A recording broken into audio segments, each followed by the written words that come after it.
Hi everyone, my name's Robert. Hi everyone, my name's Raquel and welcome back to our YouTube channel. And today we'll be looking at the A6400 versus the A7III. So if you watch the video and we'll see you afterwards. See you shortly.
Welcome back and I hope that you enjoyed our video.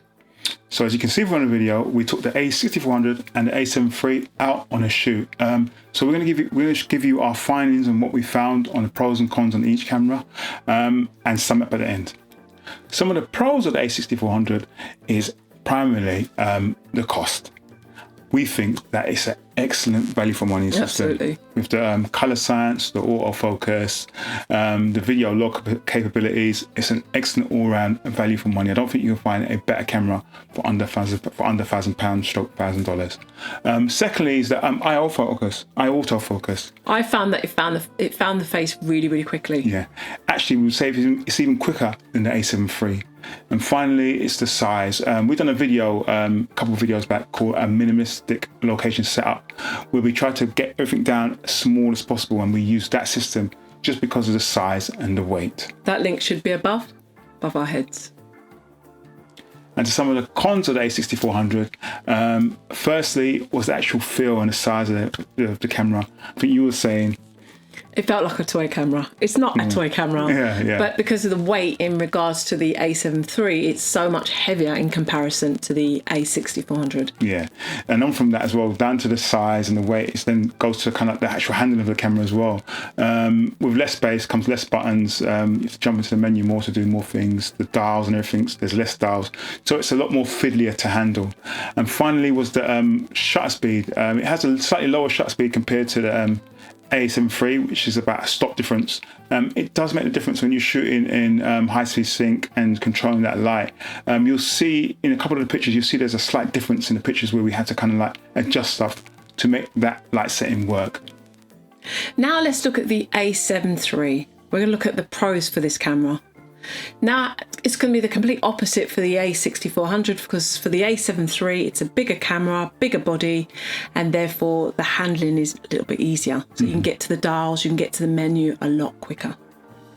Also, the depth of field I found was really beautiful, didn't we? Yeah. It was a lot shallower, nicer. And again, it's the opposite from the A6400 because the shutter speed is higher. So we've got a little bit more control of light.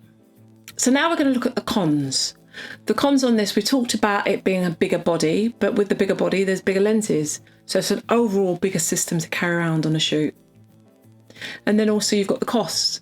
It's far more expensive than the A6400. So that's something you'd have to weigh up when buying it. And in summary, but before I summarise, I have to say I do have a soft spot for the A6400. Yeah, I think it packs so much features with the A7III in a smaller body at a lower price point. It's definitely value for money. But at the end of the day, you have to give it to the A7III. It is a better all-round pro camera, better handling, better depth of field, better lens selection. It's a better camera. So if you like the video, hit the like button. And also we've got a couple of questions. Have you purchased the A6400? Do you find the images are good? Is it a more minimalistic setup when you're on your shoots? Please let us know in the comment section below, because me and Robert would love to interact with you. Definitely. And also, if you haven't already subscribed, please hit the subscription button and the bell beside to be notified of future updates. And also the model that was involved in this shoot, her personal social media links will be down below. Guys, see you in the next one. See you soon. Bye.